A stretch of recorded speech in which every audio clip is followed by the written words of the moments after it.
자, 어느 날 석가모니 부처님의 제자가 부처님에게 이제 물어보았다고 합니다. 자, 스승님, 인생을 단 한 글자로 표현한다면 이제 뭐라고 하시겠습니까? 그러자 부처님이 대답하시기를, 인생이 무엇이냐고, 인생은 한마디로 괴로울 고자다.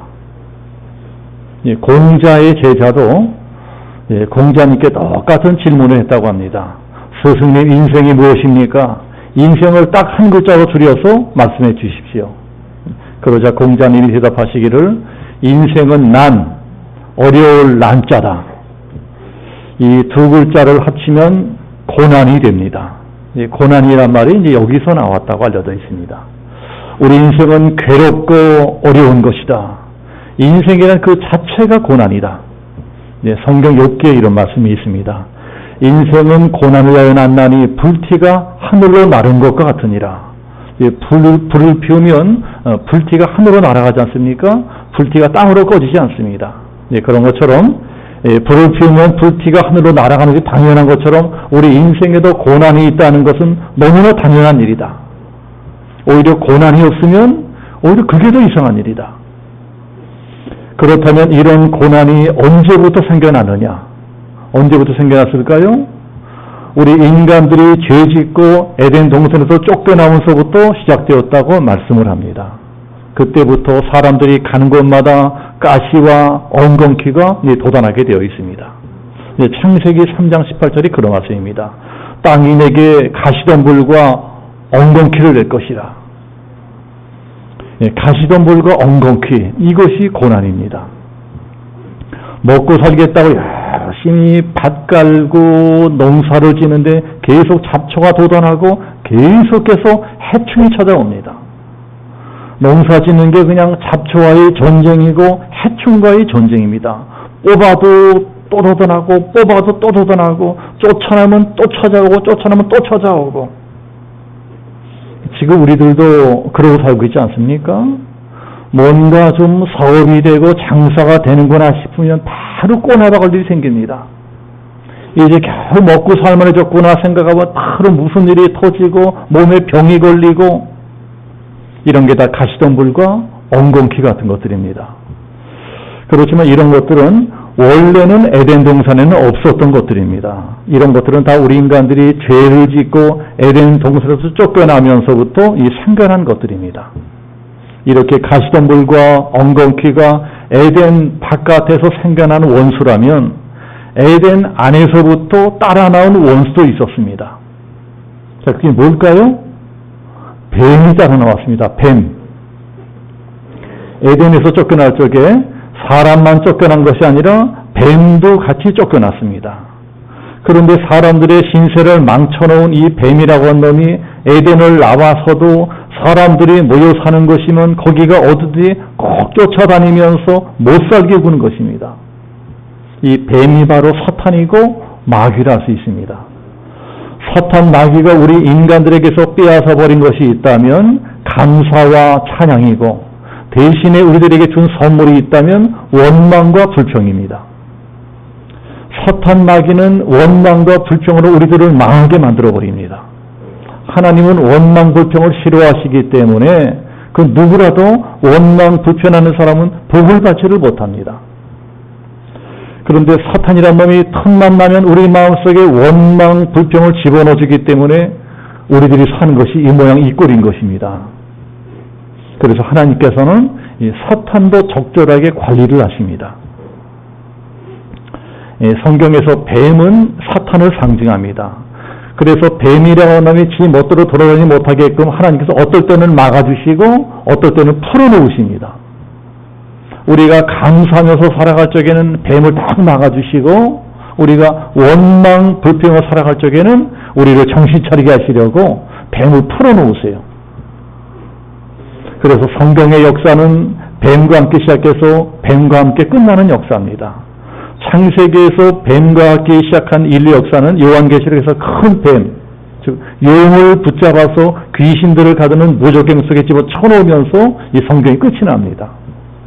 그러니까 그때까지는 계속 우리들이 뱀과 엎치락뒤치락 싸우면서 살아가는 것입니다. 그런데 성경의 초반부는 일방적으로 뱀이라고 하는 놈이 이긴 역사였습니다. 사람들이 뱀과의 싸움에서, 그러니까 사탄과의 전쟁에서 형편없이 깨져버렸습니다. 그게 이제 창세기의 역사입니다. 그러다가 출애굽기에 이르러서는 완전히 사탄의 노예가 되어버립니다. 사탄의 왕국인 애굽의 노예가 되어버렸어요. 그렇게 노예가 된 이스라엘 백성들을 기적적인 방법으로 구원해내는 것이 출애굽기의 역사입니다.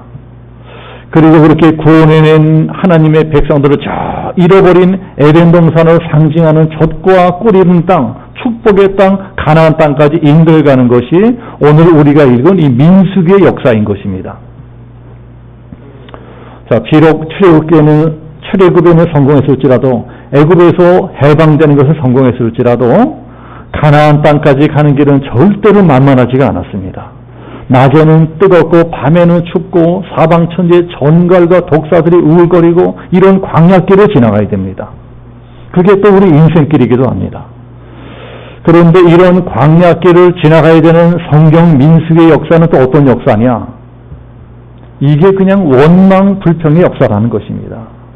길을 가면서 사람들이 계속 원망불평을 합니다. 먹을 게 없다고 원망하고, 목마르다고 불평하고, 고기 먹고 싶다고 짜증내고, 하여튼 눈만 뜨면 원망, 불평, 짜증입니다.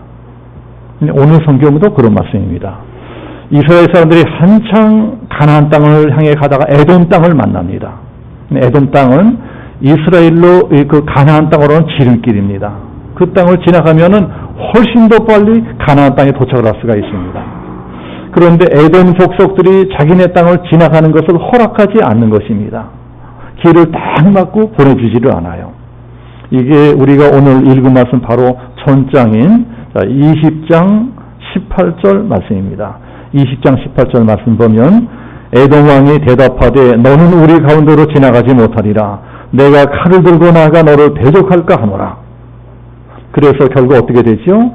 20장 21절에 보면 에돔 왕이 이같이 이스라엘이 그의 영토로 지나감을 용납하지 아니하므로 이스라엘이 그들에게서 돌이키니라. 어쩔 수 없이 가까운 길을 놔두고 먼 길을 돌아가야 됩니다. 여기서부터 오늘 말씀이 시작이 됩니다. 자, 우리 오늘 성경 21장 4절 같이 한번 합독해 보겠습니다. 오늘 성경 21장 4절 다 같이 시작.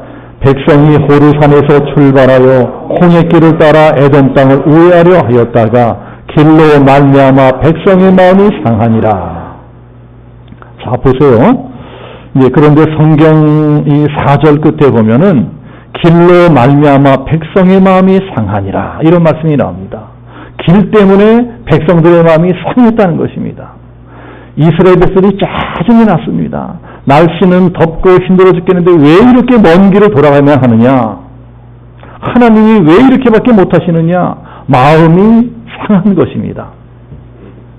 자, 우리들도 세상 살아다 보면 속상한 일이 많이 있죠? 세상 살아다가 속상한 일이 많이 있습니다. 남편 때문에 속상하고, 애들 때문에 속상하고, 직장 때문에 속상하고, 사업 때문에 속상합니다. 심지어는 교회 안에서도 신앙생활하면서 속상한 일들이 많이 있어요. 그 중에서 제일 속상한 일이 무엇일까요? 제일 속상한 일. 자꾸 길이 막히는 거예요. 자꾸 길이 막힙니다. 좀 시원하게 앞길이 쭉쭉 빵빵 열렸으면 좋겠는데 자꾸 길이 막힙니다. 그럴 때 모두가 원망하고 불평을 합니다. 왜 이러냐? 왜 난 이렇게 되는 게 하나도 없느냐? 이 길이 막히면은 안 믿는 사람들 뿐만이 아니고 우리 믿는 사람들도 똑같이 원망 불평을 합니다. 이게 뭐냐? 아무리 교회를 다녀도 왜 이렇게 나는 되는 게 하나도 없느냐? 길이 막히면 다들 열받아요. 나는 뻥 뚫린 고속도로 타고 빨리 돈 벌고 얼른 성공하고 얼른 부자 되고 싶은데 이상하게 하나님은 자꾸 좁은 길로만 인도하는 것입니다. 좁은 길로 인도해요. 꾸불꾸불하는 길, 뱅뱅 도는 광야길로만 인도하시는 것입니다. 이게 바로 4절 길로 말미암아 마음이 상하는 것입니다. 하나님이 인도하시는 길이 마음에 안 들어. 하나님이 너무 내 마음에 안 들어. 왜 좀 쭉쭉 빵빵 뻥 뚫린 길로 가겠지 하필이면 이렇게 좁은 길, 험한 길, 골 때리는 길로만 걸어가게 하시느냐? 나는 이 길로 가고 싶은데 왜 하나님은 저 길로 가라 그러시느냐? 나는 빨리 가고 싶은데 왜 하나님은 천천히 가라 그러시느냐? 하나님이 마음에 안 들어요. 하나님이 하시는 짓이 마음에 안 들어. 원망불평하게 되는 것입니다. 그러나 그때가 조심할 때라는 것입니다. 그럴 때 뱀이 나타나는 수가 있어요. 우리가 그저 감사하고 찬양하고 이러고 살아가면 뱀이라고 하면 멀리 도망갑니다. 그러나 원망하고 불평하면 다시금 슬금슬금 우리 곁으로 다가옵니다. 뱀이라고 하는 놈의 먹이는 원망 불평입니다. 먹잇감이 있는 것에는 반드시 뱀이 나타나게 되어 있습니다. 그런데 지금 이 사람들이 뭐라고 불평하고 있나요? 이제 5절 보면은 괜히 애굽에서 나왔다는 것입니다. 괜히 애굽에서 나왔다. 누가 우리를 구원해달라고 했느냐? 가나안 땅으로 가는 것이 이렇게 고생길인 줄 알았다면 우리는 애굽에서 안 나왔을 것이다. 차라리 애굽에 사는 게 더 나았을 것이다. 자, 이것을 우리식으로 하자면 괜히 교회에 나왔다는 거예요. 괜히 교회에 나왔다. 괜히 하나님 믿었다. 차라리 아무것도 안 믿고 내 마음대로 살 때가 편했다는 것입니다. 가끔 교회에서 열을 받는다고 내 마음대로 안 된다고 이런 말을 하는 분들이 계시더라고요. 그러나 아무리 힘들어도 할 말이 있고 하지 말아야 될 말이 있습니다. 입이 뚫어졌다고 아무 말이나 막 떠들어대면 안 됩니다. 하나님을 모독하는 말인 것입니다. 하나님이 우리를 구원해낼 적에는 분명한 축복의 계획을 준비해 놓으셨어요. 우리들에게 다 축복을 준비해 놓으셨습니다. 내가 너에게 젖과 꿀이는 가나안 땅을 주겠다. 나는 축복하겠다. 그런 축복을 주시기 위해서 우리들을 지금 광야길로 인도하고 계십니다. 그런데 원망 불평하는 사람들에게는 축복을 예정해 놓으셨다가도 싹 도로 걷어버리는 수가 있어요.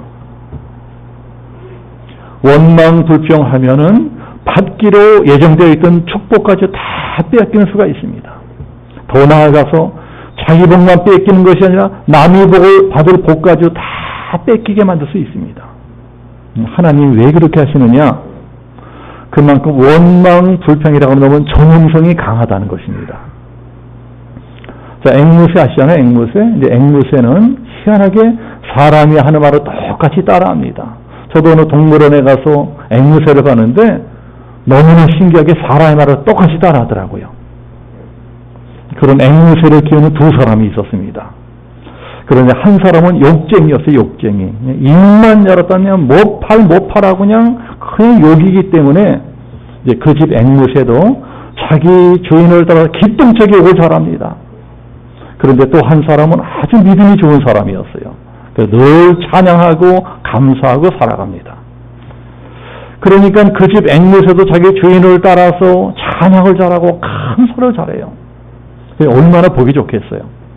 그것을 보고서 욕잘하는 주인이 부러워서 자기 집 앵무새 욕하는 말버릇을 고쳐보겠다고 믿음 좋은 사람 집으로 앵무새를 가지고 왔습니다. 그리고 두 마리를 한 세장 안에 다 집어넣었어요. 같이 살게 합니다. 그렇게 두 마리를 같이 살게 하면은 욕 잘하는 앵무새가 찬양 잘하는 앵무새한테 배워서 욕하는 버릇이 없어질 것이다. 찬양하고 감사하게 될 것이다. 그렇게 두 마리를 한 몇 달 정도 같이 살게 하고 어떻게 됐을까 하고 이제 주인이 가보았더니 욕 잘하는 앵무새가 저기 주인이 온 거 보고서 야 저기 주인 새끼 온다. 그러니까 그 옆에 있던 찬양을 잘하는 앵무새까지도 저 주인 새끼는 개새끼다. 이뤄주려는 거예요. 거꾸로 찬양 잘하는 앵무새까지 욕을 배워버렸습니다. 원망과 불평이 이런 것입니다. 원망과 불평도 욕처럼 정형성이 있습니다. 그래서 원망 불평한 사람 같이 살다 보면은 나도 똑같아져요. 나도 똑같이 원망 불평하게 됩니다. 그러니까 원망 불평한 사람은 자기도 망하고 남도 망하게 만들어 버립니다. 하여튼 원망 불평한 사람은 모든 시간 불평거립니다. 오늘 성경에는 이 사람도 뭐라고 불평합니까? 자, 5절 끝에 보면은 이곳에는 먹을 것도 없고 물도 없도다. 우리 남이 하찮은 음식을 싫어하노라 하며. 자, 이 사람들은 지금 광야에서 뭐 먹고 사는 거니? 만나를 먹고 살고 만나. 만나는 하늘에서 내려오는 아주 신령한 음식입니다. 우리 인류 역사상 딱 한 번만 주어졌던 가장 신령한 무공의 식품입니다. 또 이 사람들이 지금 광야에서 마시고 있는 물은 반석에서 터져나온 생수예요. 반석을 깨뜨려서 나온 생수.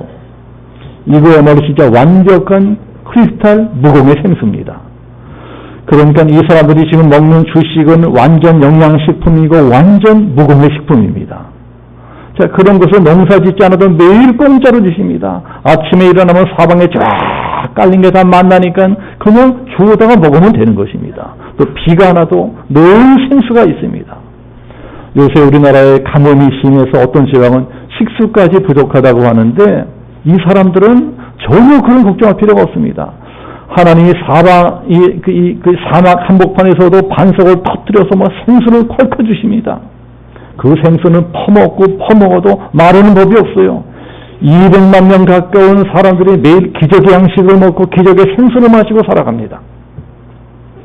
이 사람들이 살아가는 건 이렇게 하루하루가 기적의 연속이었습니다. 하나님이 이렇게라도 해주지 아니하시면 저희들이 이 시뻘건 광야 한복판에서 어디 가서 먹을 걸 구하고 어디 가서 마시는 물을 구할 수 있겠어요? 이건 정말 전적인 하나님의 은혜인 것입니다. 그런데도 그게 싫다는 것입니다. 이런 건 다 하찮은 음식들이다. 한마디로 맛도 그래서 못 먹겠다. 주제 파악 못하고 아주 배들이 불렀습니다. 하나님께서 그 지옥 같은 노예 생활에서 구원해 주시고 때를 따라서 먹을 것도 주시고 마실 것도 주시고 부족 없이 다 챙겨 주시는데도 지금 이스라엘 백성들은 그런 거 다 잊어버렸습니다. 그런 거나 까마귀 고기 먹어버리고 지금 당장 겪고 있는 조그만 불편한 것들, 조금 힘든 것들, 그런 것들마저 그냥 들이다 원망스러운 것입니다. 문제는 그런 게 지금 우리들도 마찬가지라는 것입니다. 우리도 솔직히 좀 그런 데가 있지 않습니까? 엄마 뱃속에서 달랑 맨주먹 쥐고 태어난 우리들을 하나님께까지 먹여주시고 입혀주시고 지켜주시고 여기까지 목숨 부지하고 살게 해주셨는데 그런 건 하나도 감사하지 아니하고 지금 당장 사업이 좀 안 되는 거, 지금 장사가 좀 안 되는 거, 당장 돈 떨어진 거, 지금 당장 먹고 살기 힘든 거, 이런 것만 생각해서 죽어라 원망불평합니다. 이게 우리들의 모습일 수 있습니다. 그러면은 뱀이 찾아온다는 것이다. 뱀. 자, 뱀에 물리게 돼요. 뱀에 물려 어떻게 될까요? 사는 게 재미가 없습니다. 사는 게 재미가 없어져요. 우리 믿는 사람들 같은 경우에는 은혜가 사라집니다. 은혜가. 그래서 무슨 말씀을 들어도 은혜를 받지를 못합니다. 그러면 교회 생활이 행복하겠습니까? 신앙생활하는 게 아무 재미가 없어요. 그러면 당연히 마음의 평안도 사라지고 기쁨도 사라지고 그런 사람에게 하나님이 복을 주실 리가 없습니다. 복은커녕 사는 게 맨 환난 풍파고 근심 걱정입니다. 네, 그러니까 뱀에 물리기 전에 빨리 돌아서야 되는 것입니다. 빨리 뱀을 쫓아버리고 은혜를 회복해야 됩니다. 일단 뱀에 물렸다. 치명상은 있습니다.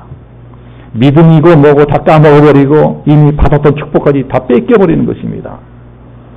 자, 그러니 뱀에 물리지 않으려면 뱀이란 놈을 멀리 하는 수밖에 없어요.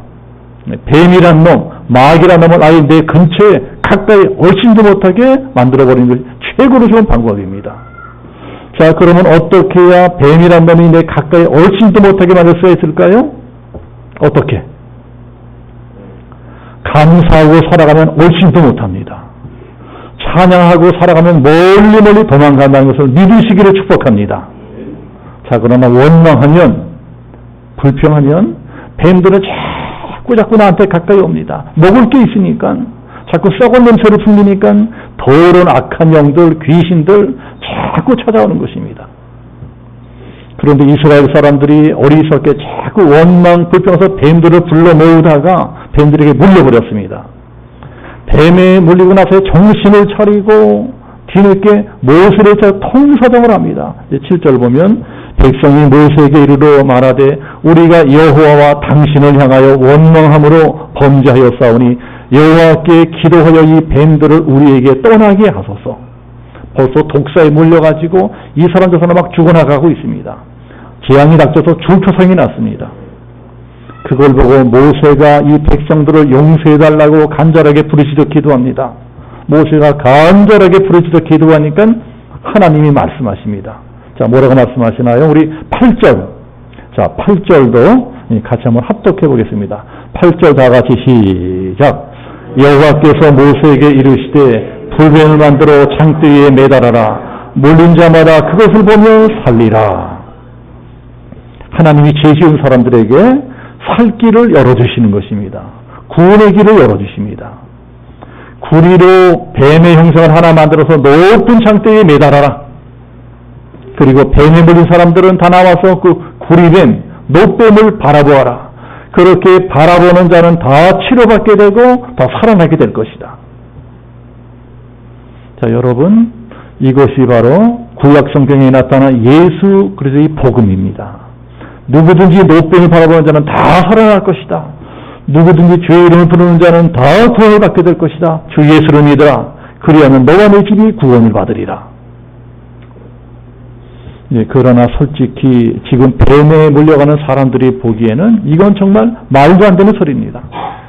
아니, 지금 뱀에 물려가지고 온몸에 독이 퍼지고 있는데 죽게 생겼는데 해독제를 주거나 병원에 데려가거나 의사를 보내주거나 이럴 생각가지고 장대에 매달린 구리뱀이나 쳐다버리니 이게 무슨 헛소리냐?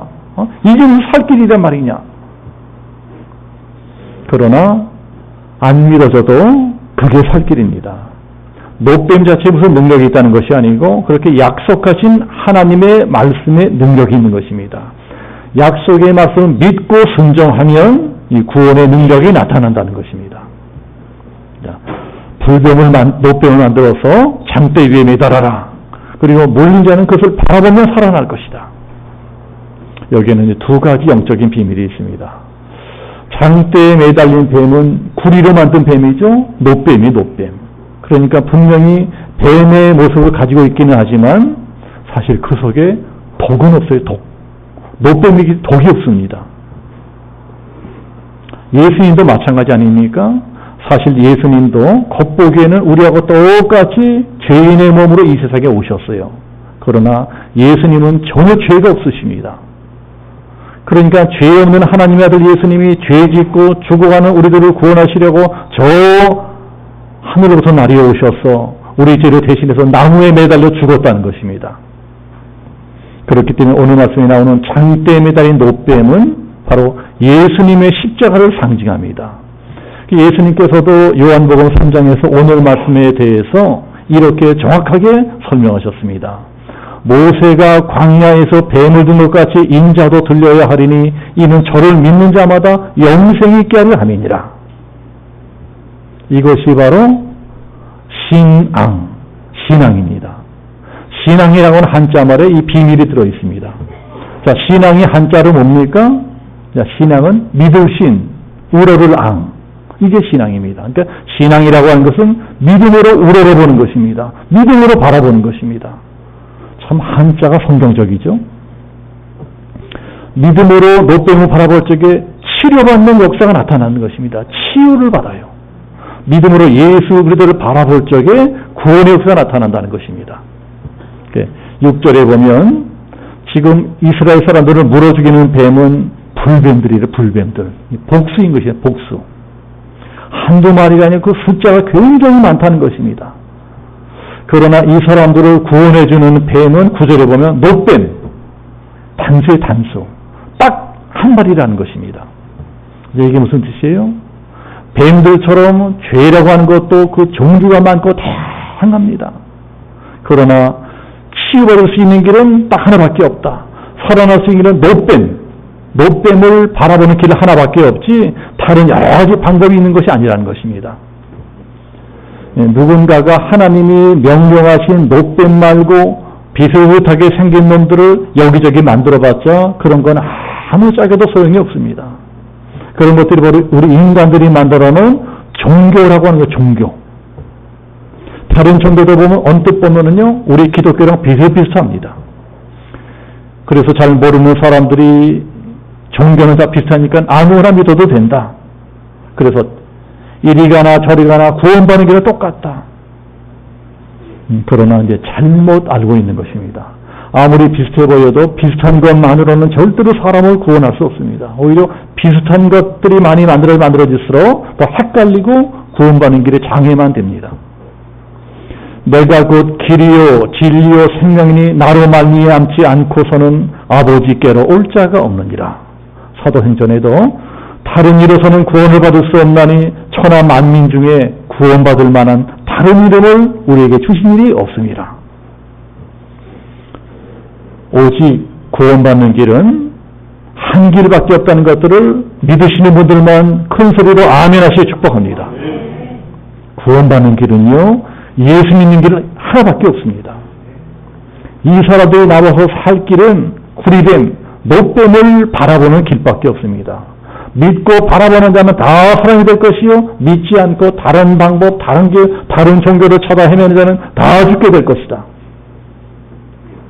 예, 노뱀을 고른 사람들도 여러 가지였을 거예요. 어떤 사람은 노뱀을 바라보면 산다 하는 말을 듣자마자 총알같이 바로 뛰는 사람이 있었을 것이고, 어떤 사람은 그딴 게 어딨냐, 공가치지 마라 하고 안 믿고 버티다가 다 죽게 되어서요 겨우 기어나온 사람도 있었을 것입니다. 어떤 사람은 이놈아 이거 안 보면 죽는데 하고 엄마 손에 제일 끌어나온 사람도 있었을 것이고, 어떤 사람 마누라 등살에 억지로 죽지 못해 떠밀려는 사람도 있었을 것입니다. 그러나 누가 어떤 모습으로 나왔든 자원에서 나왔든 끌려 나왔든 장대 높이 매달린 구리뱀을 바라보게만 다 구원을 받게 됩니다. 지금 이 자리도 마찬가지겠죠. 이 자리에도 믿음으로 나온 분도 계실 것이고 억지로 나온 분도 계실 거예요. 이 자리에 나와서 은혜를 받는 분도 계시고 지겨워 죽겠네 이러면서 앉아 계신 분도 있을지 모르겠습니다. 그러나 어떻게 나온 분이든 어떤 마음으로 이 자리에 앉아 계신 분이든 십자가를 바라보기만 하면 언젠가는 다 구원을 받게 되어 있습니다. 비록 지금 당장은 아니더라도 이 십자가를 바라봐서 계속 예배드리고 자꾸 말씀을 듣다가 보면은 언젠가는 구원받을 만한 믿음이 자라나게 되어 있습니다. 이 로마서에도 믿음은 들음에서 나며 들음은 그리스도의 말씀으로 말미암았느니라. 믿음이라고 하는 것은 자꾸 말씀을 들어야 생겨난다는 것입니다. 그래서 비록 지금 당장은 잘 안 믿어진다 할지라도 그래도 한 번이라도 교회에 더 나와서 자꾸 말씀을 들어야 됩니다. 말씀을 들어야 구원받을 만한 믿음이 생겨나는 것입니다. 하나님 말씀은 씨앗 같은 것입니다. 말씀을 자꾸 듣다 보면 내 마음밭에 뿌려진 말씀의 씨앗이 언젠가는 믿음의 싹으로 돋아나게 되어 있습니다. 봄철에 농부가 밭에 씨앗을 뿌리잖아요. 근데 씨앗을 뿌린다고 이게 금방 자라납니까? 날마다 그대로 있는 것 같아요. 그러다가 어느 순간 때가 되면 갑자기 음을 트고 싹이 나기 시작합니다. 그렇게 싹이 나기까지가 힘들지, 일단 싹이 나기 시작했다 하면은 그 다음부터는 쭉쭉 줄기를 뻗고 마침내 풍성한 열매를 맺게 됩니다.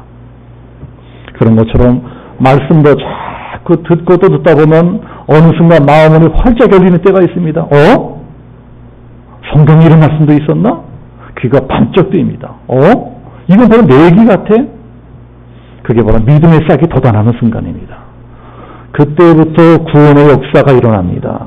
말씀이 깨달아지면 내 영혼이 치유됩니다. 내 영혼이 먼저 치유되는 게 중요한 것입니다. 내 영혼이 치유되어야 그 다음에 내 몸도 치유되고 마음도 치유되고 궁극적으로 내 인생까지 치유될 수가 있습니다. 우리 인생의 모든 문제는 알고 보면은요, 뱀에 물렸기 때문에 일어난 것입니다. 왜 뱀에 물렸어요? 원망 불평했기 때문에. 알고 보면 우리들은 다 원망 불평 덩어리들입니다. 사람마다 조금씩 정도의 차이 있을지라도 이 세상 살면서 전혀 원망 불평하지 않은 사람은 한 사람도 없을 것입니다.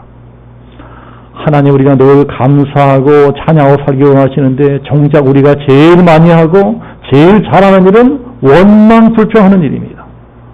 평생을 원망 불평하고 살아갑니다. 결국은 원망 불평 때문에 내 인생이 불행해집니다. 원망 불평 때문에 내 영혼이 병들고 내 몸도 병들고 마음도 병들고 인생까지 병들게 되어 있습니다. 그런 게 다 우리가 뱀에 물린 것입니다. 뱀에 물린 순간부터 내 영혼에 독이 들어왔어요. 사망의 독. 죄의 삭은 사망이라. 죄 때문에 우리가 다 죽게 되었다는 것입니다.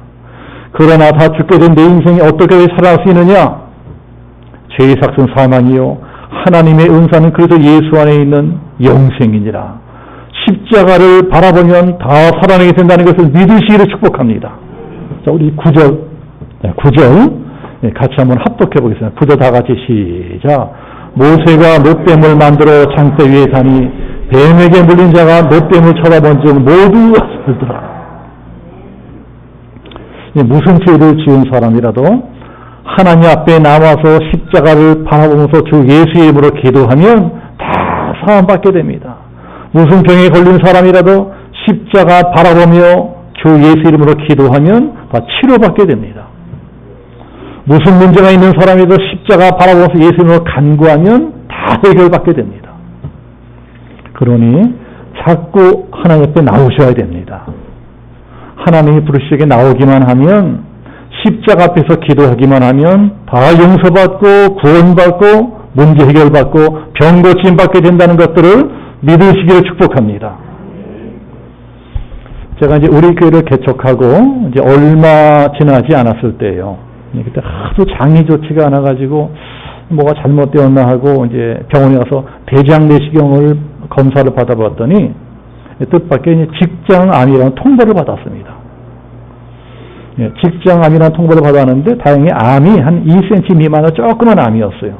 그래서 수술을 해서 깨끗하게 제거하고 치료가 됐습니다. 그러나 의사가 말하기를 암세포가 혹시 림프절에게 닿을지 모르니까 항암 치료를 받는 게 좋겠다 이런 권유를 받았습니다. 근데 그때 개척한 지 얼마 안 됐기 때문에 저 말고는 예배 인도할 사람도 없어요. 그래서 개척한 목사가 뭐 교회를 비울 수 없으니 어떻게 항암 치료 받겠냐, 항암 치료 받지 않고 그냥 무시하고 그냥 목회를 했습니다. 뭐 별일 없는 것 같았어요. 근데 그러다가 한 해가 지나고 그 다음 해 지나고 계속 검진을 받고 있는데 어느 날 의사가 이상하게 췌장 쪽에 종양이 되는 췌장에 종양이 발견됐습니다. 그래서 저를 수술하는 의사가 이거 아무래도 췌장암 같습니다. 췌장 같다고 그래요. 림프절에 이렇게 뿔이 남아있던 암세포가 이 췌장으로 전해진 건지 모르겠다. 그래서 마음이 참 답답했습니다. 마음이 답답했어요. 그래서 하나님, 이 다 늙은 나이에 목사 되게 하시고 교회를 개척하게 하시고서 이런 병을 주시면 어떻게 합니까? 다 그렇게 교회를 개척했는데 이런 병이 가면 어떻게 합니까? 하나님이 원망스럽더라고요. 나도 모르게 불평을 하게 되었습니다. 그때 퍼뜩 떠오른 말씀이 오늘 말씀이에요. 오늘 말씀.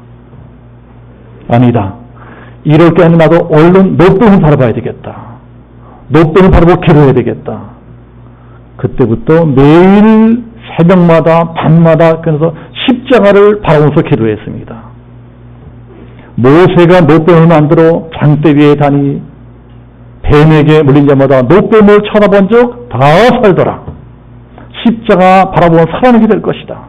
그렇게 계속 교회에 나와서 십자가 바라보면서 기도하고 또 기도 중에 어느 날 우리 집사람은 꿈을 꾸고 저는 말씀을 받았습니다. 우리 집사람이 꾸었다는 꿈이 참 오래도 잊혀지지가 않아요. 이제 우리 집사람의 꿈에 맑은 샘물이 절절 흘러내리는 아주 아름다운 동굴 속에 들어갔대요. 아주 맑은 물이 흘러내리는 이 동굴 속에 흉측하게 생긴 돌부처가 빡세요. 흉측한 돌부처가.